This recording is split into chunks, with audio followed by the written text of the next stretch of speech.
సర్వశక్తిమంతుడా, మీ ఘనమైన నామమునకు కృతజ్ఞతాస్తుతులు చెల్లిస్తూ ఉన్నాం.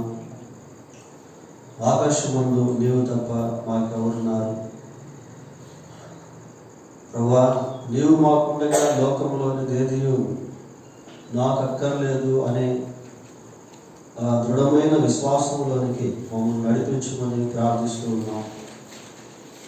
మా జీవితం అనేటువంటి నావను నడిపించేటువంటి నాయకుడు కనుక మీ చేతికి మా జీవితాన్ని అప్పగించుకునే వాటిగా ఉండటకు కృపదయించండి. మరొక పర్యాయము మీ వాక్యాన్ని ధ్యానం చేసుకుంటూ ఉండగా మీరే మీ వాక్యము ద్వారా మాతో మాట్లాడి మమ్మల్ని బలపరచమని మా రక్షకుడైన యేసుక్రీస్తు పరిశుద్ధమైన నామంలో ప్రార్థన చేస్తున్నాము తండ్రి. ఆమేన్.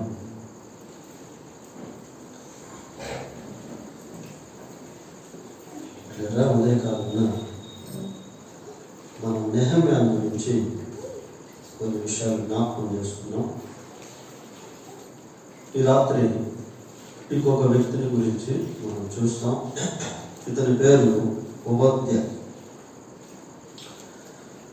ఓబద్యా అనగానే మనకి పాత నిబంధన గ్రంథంలో ఓబద్యా గ్రంథం రాసినటువంటి వ్యక్తి జ్ఞాపకానికి వస్తాడు.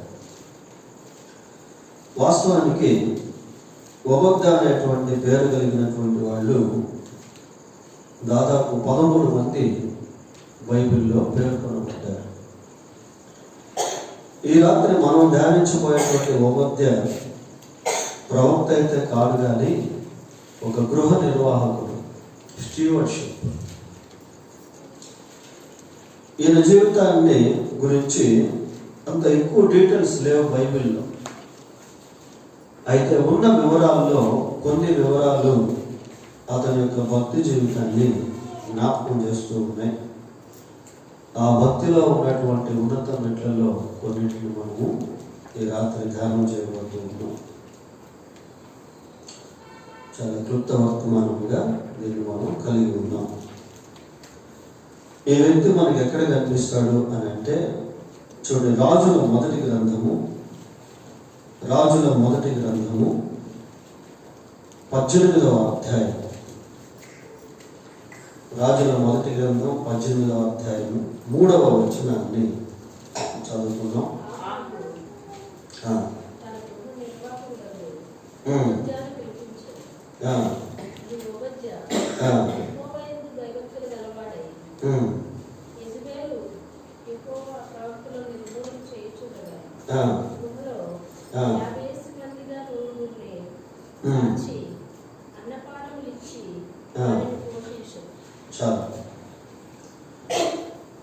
రాజుల మొదటి గ్రంథము 18వ అధ్యాయము 3వ వచనంలో ఈ ఓబద్యా అనేటువంటి వ్యక్తి మనకు కనిపిస్తాడు.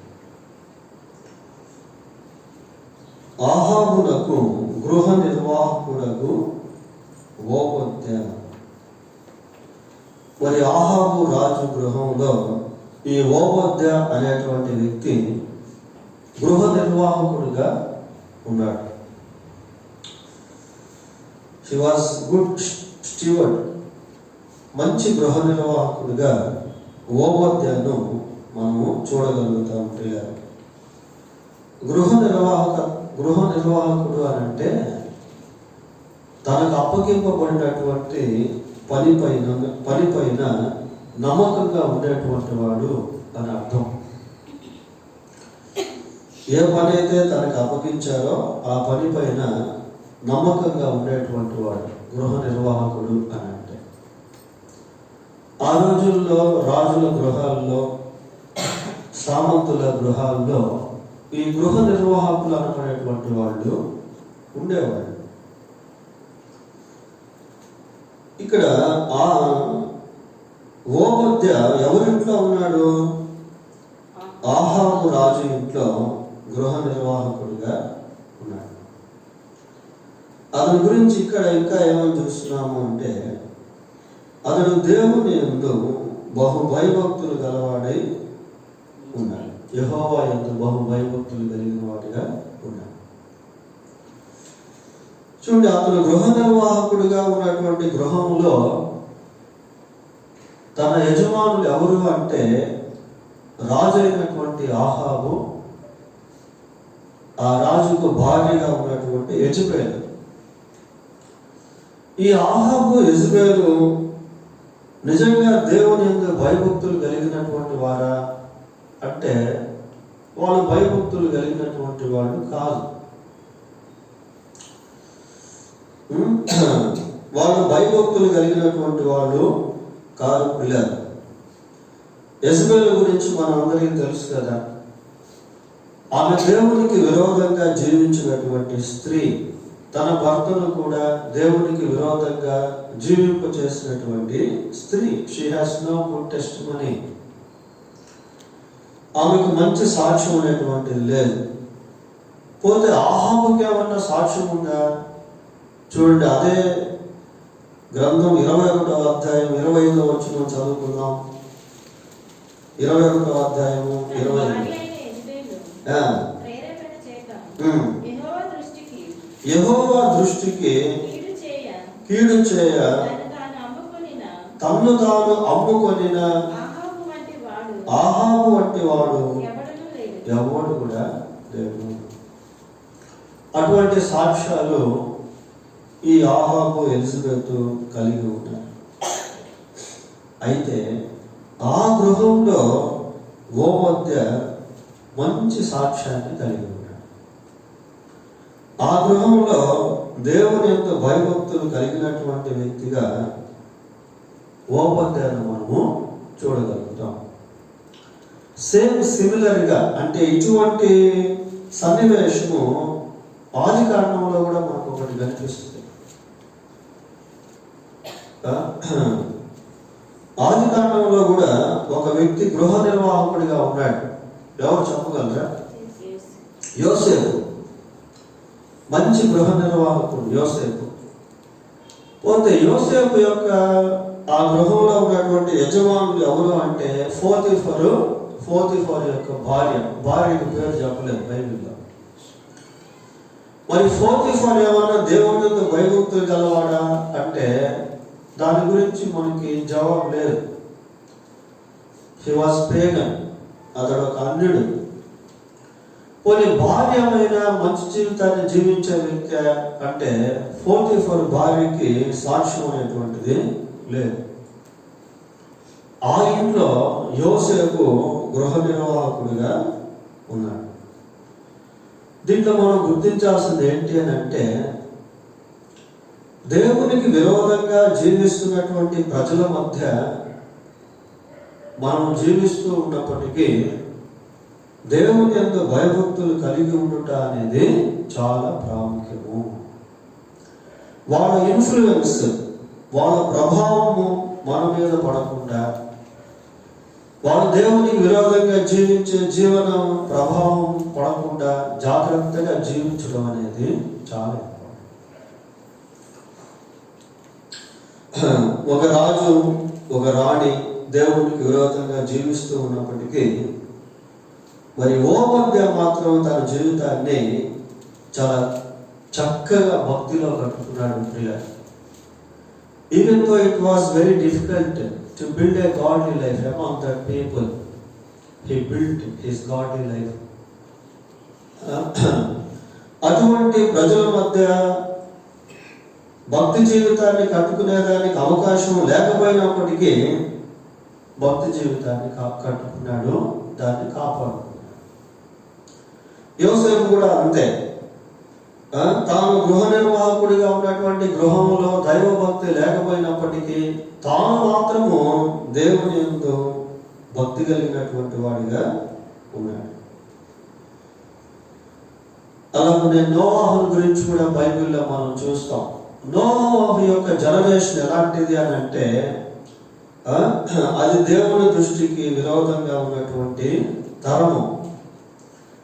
భూమి మీద మనుషులందరూ కూడా వారి యొక్క మార్గములను చెరిపివేసుకొని దేవునిపై తిరుగుబాటు చేసేటువంటి వారిగాను, అసహ్య కార్యములు చేసేటువంటి వారిగాను ఉన్నటువంటి ఆ దినాల్లో నోవాహు వారి యొక్క ప్రభావం ఇతని మీద పడకుండా బహు జాగ్రత్తగా జీవించాడు.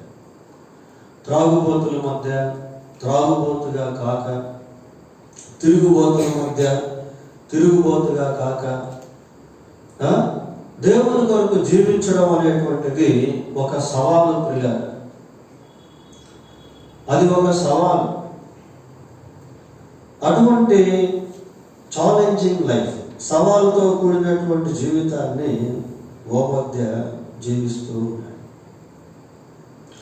సరే, మళ్ళీ ఆ 3వ వచనానికే వెళ్దాం. ఇంకొకసారి చదవండి 3వ వచనం. తన గృహ నిర్వాహకుడగు ఓబద్యాను పిలిపించెను. ఈ ఓబద్య యెహోవా యందు బహు భయభక్తులు గలవాడై యెజబెలు. చాలు, యెహోవా యందు ఏమని రాస్తున్నారు అక్కడ? బహు భయభక్తులు. భయభక్తులు అని రాయకుండా బహు భయభక్తులు అనేటువంటి పదం మనకు కనిపిస్తా ఉంది. బహు భయభక్తులు అంటే భయభక్తుల్లో స్థాయి, లెవెల్స్ అన్నమాట. భక్తి జీవితంలో కూడా స్థాయిలు ఉంటాయా? ఉంటాయి. కొద్దిమంది స్వల్పకాలపు భక్తి చేస్తారు. స్వల్పకాలపు భక్తి అంటే టెంపరరీ డివోషన్. ఇప్పుడు ఈ లెంట్ డేస్ వచ్చాయనుకోండి, ఆ లెంట్ డేస్ 40 రోజులు వాళ్ళు ఎట్లుంటారంటే, సిగరెట్ తాగేవాడు సిగరెట్ తాగకుండా, పేకాట ఆడేవాడు పేకాట ఆడకుండా, మందు తాగేవాడు మందు తాగకుండా, సినిమాలు చూసేవాడు సినిమా చూడకుండా చాలా నిష్ఠగా ఆ 40 రోజులు ఉంటారు ప్రియులారా. ఆ 40 రోజులు అయిపోయిన తర్వాత వాళ్ళ భక్తి అనేది బయటపడుతుంది. అంటే భక్తిలో కూడా స్థాయిలు అనేటువంటివి ఉంటాయి. ఈ ఓబద్య ఎలా ఉన్నాడు అంటే, దేవుని యొక్క భయభక్తులు కలిగినటువంటి జీవితంలో బహు భయభక్తులు కలిగినటువంటి వాడిగా ఉన్నాడు. అంటే భక్తిలో ఒక ఉన్నత స్థాయిలోకి వెళ్ళిపోయాడు. ఒకసారిగా వెళ్ళేటువంటిది కాదు అది. పౌలు అంటాడు, నేను చిన్నవాడిగా ఉన్నప్పుడు పిల్లవాడిలాగా మాట్లాడేతిని, పిల్లవాడి వలె తలంచితిని, ఇప్పుడు పెద్దవాడని పిల్లవాడి చేష్టలు మానివేస్తుంది. ఇంకొంచెం స్థాయికి పెరగడం అన్నమాట. అవిశ్వాసిగా ఉన్నటువంటి వ్యక్తి విశ్వాసిగా మారడం, విశ్వాసిగా ఉన్నటువంటి వ్యక్తి శిష్యుడిగా మారడం, శిష్యుడిగా మారినటువంటి వ్యక్తి సేవకుడిగా మారడం, సేవకుడిగా మారినటువంటి వ్యక్తి కొన్ని ఆత్మలను సంపాదించడం, కొన్ని ఆత్మలను సంపాదించినటువంటి వ్యక్తి వారిని సేవకులుగా చేయడం. శ్రేణులు ప్రియులారా. బైబిల్లో కూడా భక్తి జీవితాల గురించి స్థాయిలు అనేటువంటివి అక్కడక్కడ మనకు కనిపిస్తాయి. ఫర్ ఎగ్జాంపుల్ కయీను, హేబెల్ ఇద్దరు కూడా దేవుని ఎదిగినటువంటి వారే, ఇద్దరు దేవునికి అర్పణలు అర్పించినటువంటి వారే.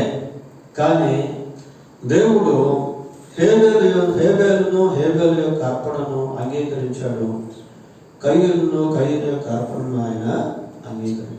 అక్కడ భక్తి అనేటువంటిది సరిగా లేదు. ఏం దేవుడు మాంసమే అంగీకరిస్తాడా? శాకాహారాన్ని అంగీకరిస్తాడు. బైబిల్లో లేవియకాండం, నిర్గమకాండం మనం గమనిస్తే అక్కడ కూడా ఉప్పుల గురించి, ఇంకా కొన్ని వాటిని గురించి ఉంటాయి. ధూపం గురించి ఉంటుంది, ఉప్పు గురించి ఉంటుంది, సామ్రాణిని గురించి ఉంటుంది. అవన్నీ దేవునికి అంగీకారాలే. కానీ ఇక్కడ అర్పణ కాదు, కానీ అర్పణ అర్పించినటువంటి వ్యక్తుల గురించి మనము చూస్తాం. తర్వాత అబ్రహాము, లోతు, వారిద్దరిని పరిశీలన చేసినప్పుడు భక్తుల గురించి క్యాలిక్యులేట్ వేస్తే లోతు కంటే అబ్రహాము యొక్క భక్తి కొంచెం ఉన్నత స్థాయిలో ఉన్నట్టుగా మనకు కనిపిస్తుంది. లోతు ఎక్కువ ప్రార్థన చేసినటువంటి వాడిగా కానీ, దేవుని చిత్తాన్ని వెతికినటువంటి వాడిగా కానీ అంత బైబిల్లో మనం చూడలేము. కానీ అబ్రహాము గురించి ఆలోచన చేసినప్పుడు అడుగడుగున అబ్రహాం బలిపీఠాలు కట్టడం, అబ్రహాం దేవునికి లోబడడం, అబ్రహాం తనకంటే, తన కుమారుని కంటే, తన భార్య కంటే దేవుని ఎక్కువగా ప్రేమించడం, ఇలాంటి స్థాయిలు బైబిల్లో మనము చూస్తాం. ఇంకొక స్త్రీ కూడా ఉంది బైబిల్లో. చూడండి, లూకా సువార్త లూకా రాసిన సువార్త 2వ అధ్యాయము 36-37 వచనాలు. మరియు ఆ. ఆషేరు గోత్రములను ఉమ్. మనీయుల కుమార్తెయైన ఆ. అన్నా అను ఒక ప్రవక్త ఉండెను. ఆ. ఆమె కన్యత్వం మొదలు ఆ. 7 ఏళ్ళు పెనుగుతో సంసారం చేసి ఆ. బహుకాలము గడిచినదే. ఉమ్. 84 సంవత్సరములు విధవరాలై ఉండి 84 సంవత్సరములు విధవరాలై ఉండి దేవాలయము వెలువక ఆ. ఉపవాస ప్రార్థనలతో ఆ. రేయి పగలు సేవ చేయుచుండెను. చూడండి, 84 సంవత్సరాలు ప్రియులారా. 84 సంవత్సరాలు దేవుణ్ణి సేవించడం అంటే చిన్న విషయం కాదు. అది ఈ రోజుల్లో కొద్దిమంది ఏదైనా కష్టం వచ్చిందనుకోండి దేవుని వదిలేస్తారు, నష్టం వస్తే దేవుని వదిలేస్తారు. నేను భర్త చనిపోయాడు ప్రియులారా, అయినా కూడా ప్రభువుని వదలటం లేదు. చిన్న వయసులో చనిపోయాడు భర్త, కానీ దేవుని వదలటం లేదు. వదలకపోగా ఇంకా గట్టిగా దేవుణ్ణి పట్టు. 84 సంవత్సరాలు ఆమె జీవితంలో ప్రార్థన, ఉపవాసాలు, భక్తి అనేది చాలా హైయెస్ట్ ర్యాంక్. అది ఒక స్త్రీ అంత గొప్ప జీవితాన్ని జీవించడం అనేది చాలా గొప్ప విషయం ప్రియులారా. ఇక్కడ ఓబద్యాల గురించి ఆలోచన చేసినప్పుడు ఓబద్య మామూలుగా భయభక్తులు గలవాడని రాయలేదు, కానీ బైబిల్లో ఏమని రాశారు? బహుభయభక్తులు అని రాశారు. మరి ఎంత భక్తి జీవితాన్ని కట్టుకున్నాడో, భక్తిలో ఎన్ని ఉన్నత మెట్లు అధిరోహించాడో మనకు తెలియదు ప్రియులారా. అతని గురించి ఎక్కువ వివరాలు లేవు మనకి. బహు భయభక్తులు కలిగినటువంటి వాడిగా ఉన్నాడు. మరి what is the definition of God's fear?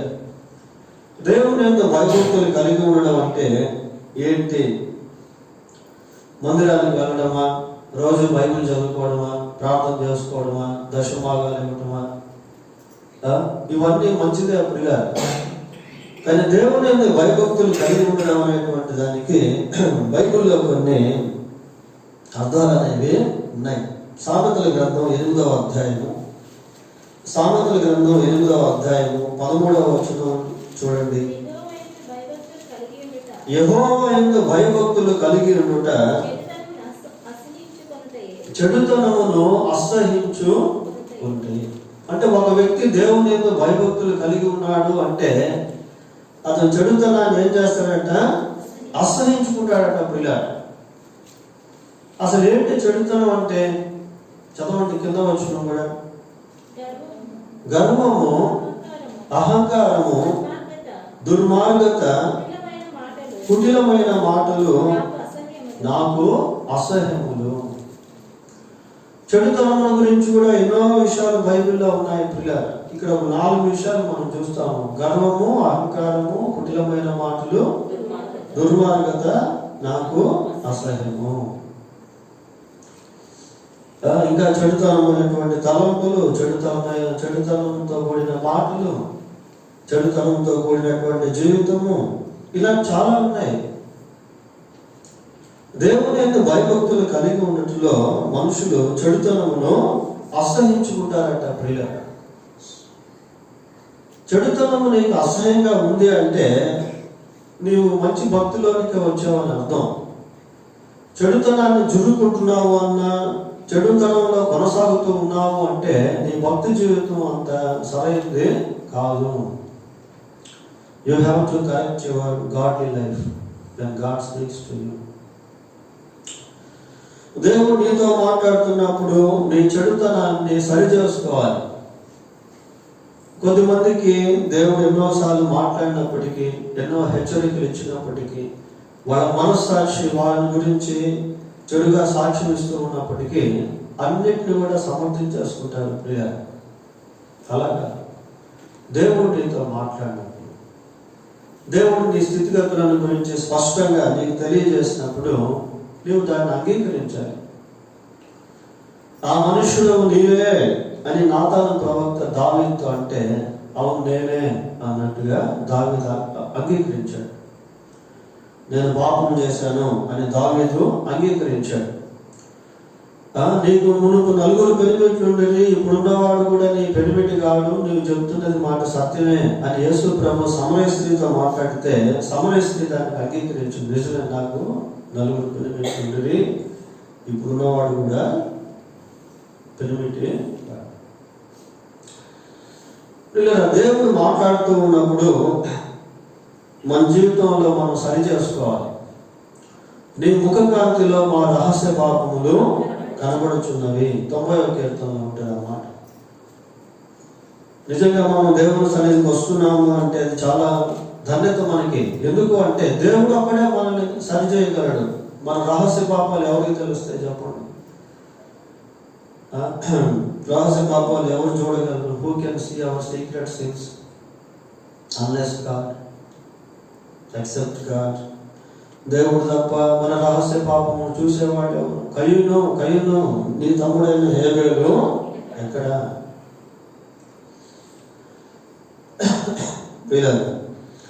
ఈ ఓబద్య మరి భయభక్తులు కలిగినటువంటి విషయంలో ఒక మంచి స్థానంలోనే ఉన్నట్టుగా మనకి కనిపిస్తా ఉంది. ఇంకొక మాట కూడా చూద్దాం. సామెతల గ్రంథం 22వ అధ్యాయం. సామెతల గ్రంథం 22వ అధ్యాయం 4వ వచనం చదవండి. యెహోవాయందు భయభక్తులు కలిగి ఉండుట వినయమునకు ప్రతి ఫలము. ఈ ఓబద్యలో ఆ వినయ మనస్సు అనేటువంటిది మనం చూడగలుగుతాం పిల్లలు. ఒకరోజు ఆహాబు ఏం చేశాడు అంటే, బాబు ఇది అంతా కరువు వచ్చేసింది, పశువులు గడ్డి కూడా లేదు, మనం దేశ సంచారం చేద్దాం, ఎక్కడైనా గడ్డి ఉందేమో, పొలాలు ఉన్నాయేమో అని చెప్పి ఈ ఓబద్యతో మాట్లాడితే ఓబద్య దానికి అంగీకరించి తాను ఎంతో దూర ప్రయాణము చేశాడు. ఒకసారి చూడండి 5వ వచనం చదవండి.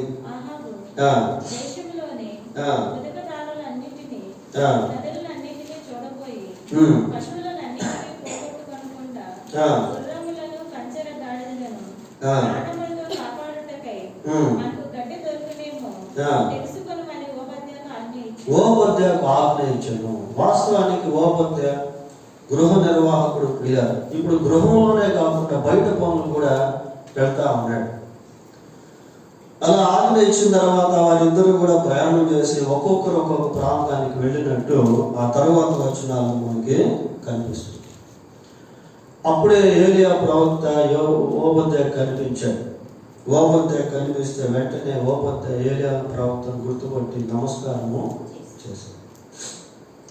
అంటే ఓబద్యలో తాను కలిగి ఉన్నటువంటి దేవుని అందరి భయభక్తుల్లో నుండి వినయమును నేర్చుకున్నాడు, తగ్గింపును నేర్చుకున్నాడు.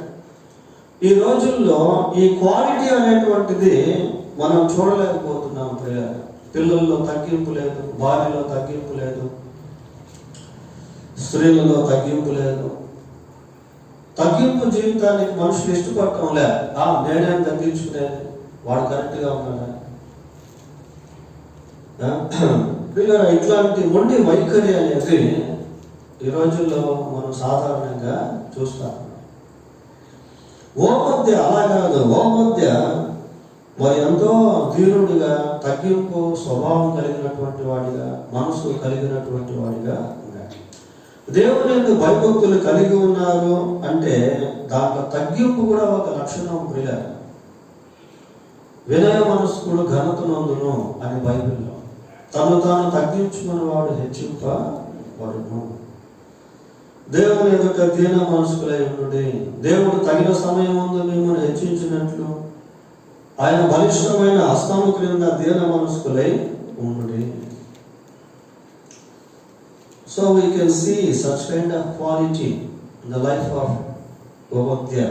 ఈ ఓబద్యలో అటువంటి లక్షణాన్ని కూడా మనం చూడగలుగుతాం. సరే, 4వ వచనానికి వద్దాం. యెజబెలు యెహోవా ప్రవక్తలను నిర్మూలన చేయించుండగా గుహలో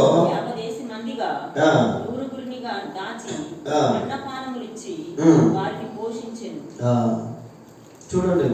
ఓబద్య ఏం చేస్తున్నాడు అంటే, మరి ఆ దినాల్లో యెజబెలు చాలా క్రూరంగా ప్రవర్తిస్తా ఉంది. ఎక్కడైనా యెహోవా ప్రవక్తలు కనిపిస్తే వాళ్ళని చంపే ప్రయత్నం చేస్తా ఉంది. యెజబెలు అటువంటి ప్రయత్నం చేస్తూ ఉంటే, ఆ యెజబెలు ఇంట్లోనే గృహ నిర్వాహకుడిగా ఉన్నటువంటి ఓబద్య యెజబెలుకి విరోధంగా ఆమెమో ప్రవక్తను చంపుతూ ఉంటే, ఈమెమో ప్రవక్తల్ని కాపాడుతా. ఎంత సవాలు కదా అది. యెజబెలు యెహోవా ప్రవక్తలను చంపుతూ ఉంటే, యెహోవా ప్రవక్తలను ఆ గృహంలో ఉన్నటువంటి ఓబద్య కాపాడుతూ ఉన్నాడు. ప్రియులారా, దేవుని బిడ్డలకు సహాయం చేయడం అనేటువంటిది దేవునికి సహాయం చేయడమే. అటువంటి వారికి దేవుడు గొప్ప ప్రతిఫలాన్ని ఇస్తాడు. ఒక్కొక్కరిలో మనం చూడగలిగినటువంటి మరొక మంచి విషయం ఏంటి అంటే, ప్రవక్తలను సంరక్షిస్తా ఉన్నాడు. ఇటువంటి వారు బైబిల్లో అక్కడక్కడ మనకు కనిపిస్తారు. చూడండి, యెహోషువ గ్రంథం 2వ అధ్యాయం, యెహోషువ గ్రంథం 2వ అధ్యాయం 3వ వచనం.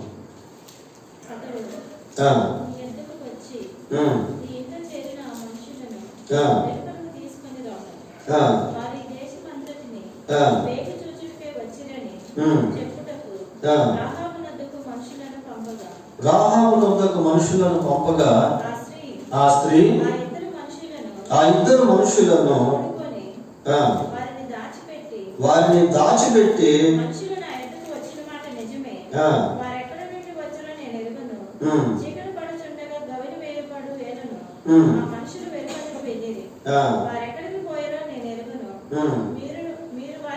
చాలు.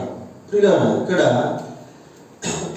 వేగు చూచేదానికి వచ్చిన ఇశ్రాయేలు ప్రజల్లో ఇద్దరిని రాహాబు ఏం చేసింది? దాచిపెట్టింది.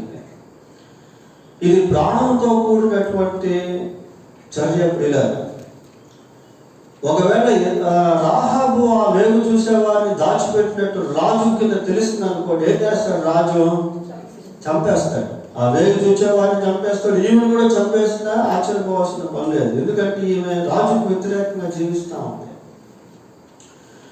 ఇప్పుడు ఓబద్య యెజబెలు ఇంట్లో ఉండి యెజబెలు బయలు ప్రవక్తను చంపుతూ ఉంటే, ఇతను మాత్రం వారిని కాపాడుతా ఉన్నాడు. ఈ సంగతి యెజబెలుకి తెలిసింది అనుకోండి, ఏం చేస్తుంది? ఓబద్యను కూడా చంపించే అవకాశం ఉంది. ప్రాణాలతో చెలగాటం ప్రియులారా. అయినప్పటికీ కూడా మరి ఈ ఓబద్య ప్రవక్తను ఎలా సంరక్షిస్తూ వచ్చాడో, ఇక్కడ రాహాబు అనేటువంటి స్త్రీ వేగు చూసేందుకు వచ్చిన ఇశ్రాయేలు ప్రజలను సంరక్షించింది. కాబట్టి రాహాబును దేవుడు ఏం చేశాడు అంటే బహుగా ఆశీర్వదించాడు. ఆమె ప్రొఫెషనల్ గా వేశ్యగా ఉన్నప్పటికీ దేవుడు ఆమెను ఆశీర్వదించి ఆమె జీవితాన్ని యేసుక్రీస్తు ప్రభు యొక్క వంశావళిలోనికి తీసుకొచ్చింది. ఎందుకు అంటే ఆమె దేవుని విశ్వసించింది. పిల్లలు, దేవుని బిడ్డలకు సహాయం చేసింది. కాబట్టి దేవుడు ఆమెకు సహాయము చేసింది. యెహోషువ తన బృందంతో యెరికో ప్రాంతానికి వచ్చి ఆ గోడలు కూల్చి ఆ ప్రాంతం అంతా కూడా, పట్టణం అంతా కూడా నాశనం చేసే సమయంలో రాహాబుకు సంబంధించిన కుటుంబము కాపాడబడింది. దేవుడు తన బిడ్డలకు, తన సేవకులకు మేలు చేసేటువంటి వారిని మర్చిపోయేటువంటి వాడు కాదు. నిర్గమకాండం 1వ అధ్యాయము 15వ వచనం కూడా చూడండి. మరియు ఐగుప్తు రాజు హెబ్రీయుల మంత్రసానులతో మాట్లాడు, మీరు హెబ్రీ స్త్రీలకు మంత్రసాని పని చేయొచ్చు, వారిని కాన్పు పీటల మీద చూచినప్పుడు మగవాడైన ఎడల వారిని చంపుడి, ఆడుదైన ఎడల దాన్ని బ్రతుకునీయడని వారితో చెప్పాను. ఇక్కడ ఇద్దరు హెబ్రీ స్త్రీల పైన మంత్రసానులుగా ఉన్నటువంటి వారిని గురించి చదువుకుంటున్నాం. ప్రియ, ఆ రోజుల్లో ఐగుప్తు దేశంలో చాలా కఠినమైనటువంటి ఆజ్ఞ ఫరో జారీ చేశాడు. ఏంటి అంటే, ఈ ఐగుప్తు దేశంలో ఇశ్రాయేలు ప్రజలు విస్తరించకూడదు. మగవాళ్ళు కనిపిస్తే మగవాళ్ళు పుడితే వాళ్ళని చంపేయండి. అటువంటి సమయంలో ఇద్దరు స్త్రీలు ఏం చేశారంటే రాజు ఆజ్ఞకు భయపడక ప్రాణాన్ని తెగించి హెబ్రీ స్త్రీలకు మగ శిశువులు పుడితే వాళ్ళని బ్రతకనిచ్చారు. చదవండి తర్వాత. అయితే ఆ మంత్రసానులు దేవునికి భయపడి ఐగుప్తు రాజు తమకు ఆజ్ఞాపించినట్లు చేయక. చూడండి, దేవునికి భయపడి అంటే దేవుని యందు భయభక్తులు కలిగి ఉన్నటువంటి వాటిలో నుండి పుట్టుకొచ్చేటువంటి లక్షణాలు. దేవునికి భయపడి రాజు ఆజ్ఞను లెక్క చేయకుండా ఆ హెబ్రీ మగపిల్లలను వాళ్ళు కాపాడుతూ వచ్చారు. ఐగుప్తు రాజు మంత్రసానులను పిలిపించి, మీరెందుకు మగపిల్లలను బ్రతకనిచ్చిరి?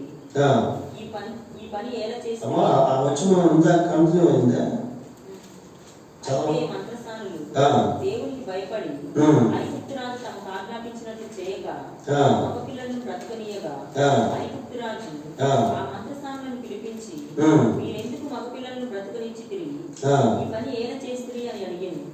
అందుకు ఆ మంత్రసానులు, హెబ్రీ స్త్రీలు ఐగుప్తు స్త్రీలు వంటి వారు చాలు. దాని తర్వాత చదవండి, వచనం 22వ వచనం చదివేసింది. ఆ మంత్రసానులు దేవునికి భయపడినందున ఆయన వారికి వంశాభివృద్ధి కలిగజేశారు. చూసారా, వాడు దేవునికి భయపడటం వల్ల దేవుడు వారికి వంశాభివృద్ధిని కలుగజేశాడు. ప్రియులారా, ఇక్కడ ఓబద్య యెజబెలు ఎంతో క్రూరంగా దేవుని ప్రవక్తలపై ప్రవర్తిస్తూ ఉంటే, ప్రవక్తల విషయంలో ప్రవర్తిస్తూ ఉంటే, ఓబద్య మాత్రం దానికి విరోధంగా వెళ్తా ఉన్నాడు. అదే ప్రవక్తలను పోషిస్తా ఉన్నాడు. మళ్ళీ చదువుతాం 4వ వచనాన్ని.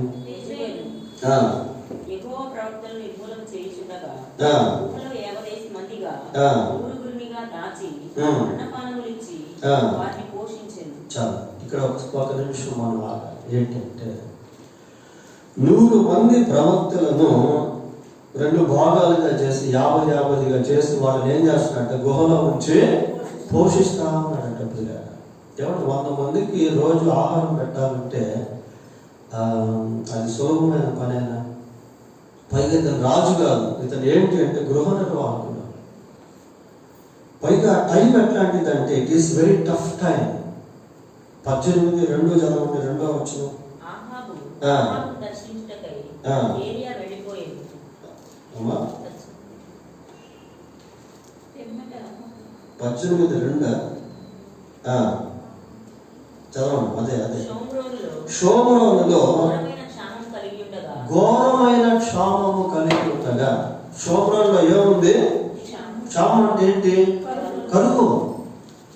ఆ కరువు కూడా ఎలా ఉందట? ఘోరముగా ఉంది కరువు. అంత ఘోరమైనటువంటి కరువు దినాల్లో ఈ ఓబద్య 100 మంది ప్రవక్తలను పోషించడం అంటే ఇది చిన్న విషయమేనా? ఇది సులభమేనా? అటువంటి కరువు కాలంలో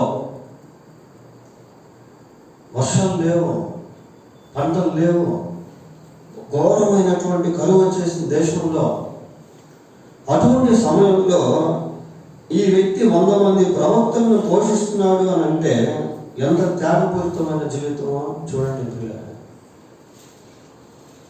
నిజంగా మనం కొన్నిసార్లు ఈ భాగాలు ఇట్లాంటి వ్యక్తులను చదువుకుంటూ దాటుకుంటూ వెళ్ళిపోతూ ఉంటాం, కానీ అంతగా ఆగి ఆలోచన చేయము. అంతమందిని పోషిస్తూ ఉన్నాడు అంటే చాలా గొప్ప విషయం. అదే కరువు కాలం, అది కూడా మామూలు కరువు కాదు ప్రియులారా.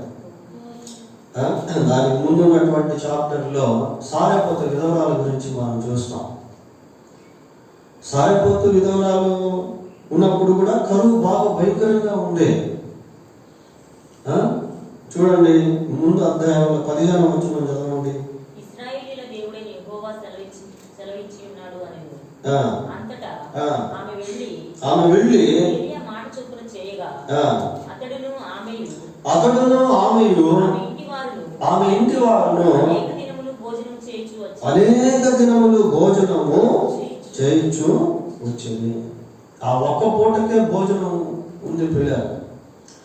ఎప్పుడైతే ఆ సారెపతు విధవరాలు ప్రవక్త చెప్పినటువంటి మాట ప్రకారం చేసిందో, లేక ప్రవక్త ద్వారా దేవుడు చెప్పినటువంటి మాట ప్రకారం చేసిందో, అనేక దినములు ఆమె పోషించబడింది. God did numerous miracles. God fed them miraculously. దేవుడు వారిని అద్భుత రీతిగా పోషించాడు. కరువు ప్రియ, ఆ తొట్టిలో ఉన్నటువంటి పిండి అయిపోలేదు, బుడ్డిలో ఉన్నటువంటి నూనె అయిపోలేదు. దేవుని బిడ్డలకు సహాయపడితే, దేవుని సేవకులకు సహాయపడితే దేవుడు తప్పకుండా సహాయం చేస్తాడు. ఇక్కడ యెజబెలు ప్రవక్తను హింసిస్తూ ఉంది, చంపేస్తూ ఉంది.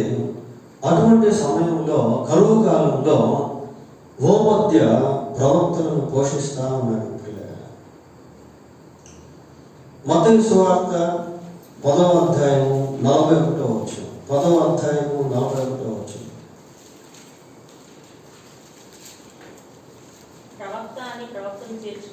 ప్రవక్త అని ప్రవక్తను చేర్చుకునేవాడు ప్రవక్త ఫలము పొందును. చాలు.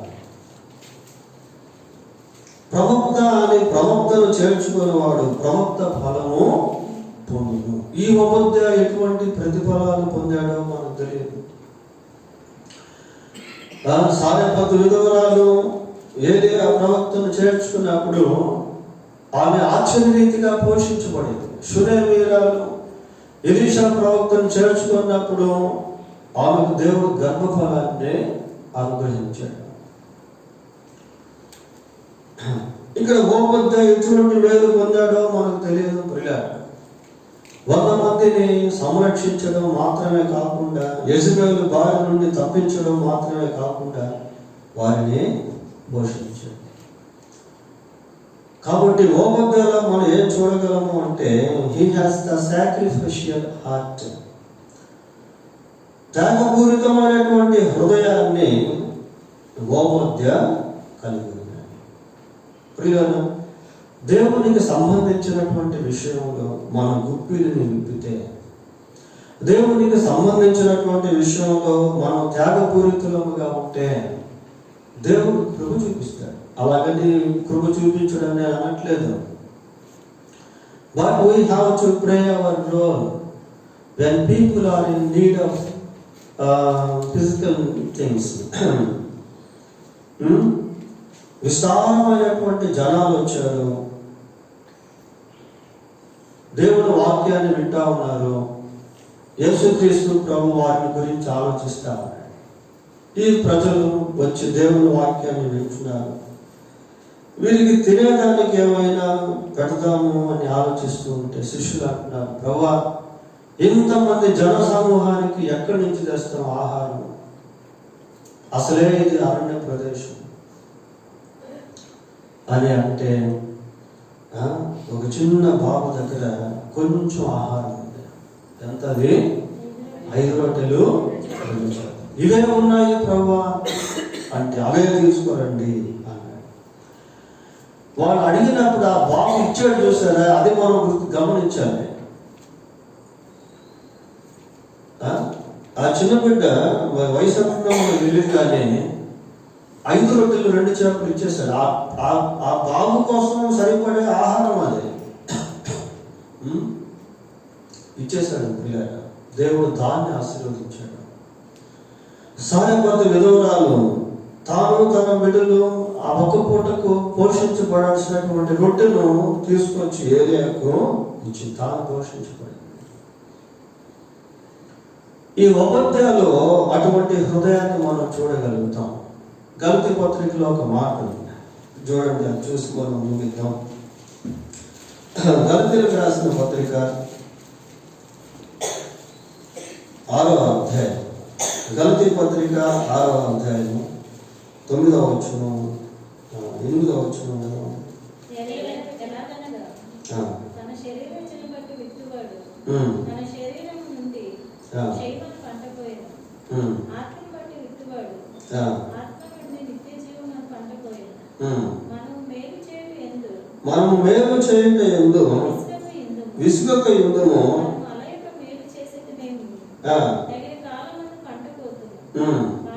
కాబట్టి మనకు సమయం దొరికిన కొలది అందరి ఎడలను విశేషముగా విశ్వాస గృహమునకు చేరిన వారి ఎడలను మేలు చేయు. కాబట్టి మనకు సమయం దొరికిన కొలది అందరి ఎడల విశేషముగా విశ్వాస గృహములకు చేరిన వారి ఎడల మేలు చేయు. విశ్వాస గృహము అంటే సంఘం, ప్రియ దేవుని యొక్క సమాజము. అన్యులకి మేలు చేయాలి, విశేషముగా దేవుని యొక్క సమాజానికి మేలు చేయాలి. నేను అవార్డు ఇట్లా 25 years సిల్వర్ జూబ్లీ చేశాను. అది కాలేజీకి సంబంధించింది. వాడు నినాదం ఏంటంటే డూ గుడ్ అంటూ ఆల్, అందరికి మేలు చేయండి. దీంట్లో నుంచే ఆ వాక్యాన్ని తీశారు, అందరికీ మేలు చేయండి అని. కాబట్టి మరి మన జీవితంలో కూడా మరి ప్రత్యేకంగా ఇక్కడ ఓపద్యాల్లో మనం గమనించినప్పుడు there are so many lessons that we should learn from his life, from his biography. ఆ జీవితంలో నుంచి నేర్చుకోవాల్సినటువంటి అనేకమైనటువంటి పాఠాలను మనము చూస్తాం. ఓపద్య మరి మంచి గృహ నిర్వాహకుడిగా ఉన్నాడు, వినయ మనసు కలిగిన వాడిగా ఉన్నాడు, దేవునికి భయపడేటువంటి వాడిగా ఉన్నాడు, దేవుని ప్రవక్తలను పోషించేటువంటి వాడిగా ఉన్నాడు, భక్తిలో ఒక ఉన్నత స్థాయిలోకి వెళ్ళినటువంటి వాడిగా ఉన్నాడు. ఇలాగున ఓపద్య జీవితంలో అనేకమైనటువంటి విషయాలు మనం నేర్చుకోవాల్సినటువంటివి ఉన్నాయి. దేవుడు తన వాక్యాన్ని దీవించుగాక. ప్రార్థన చేసుకుందాం.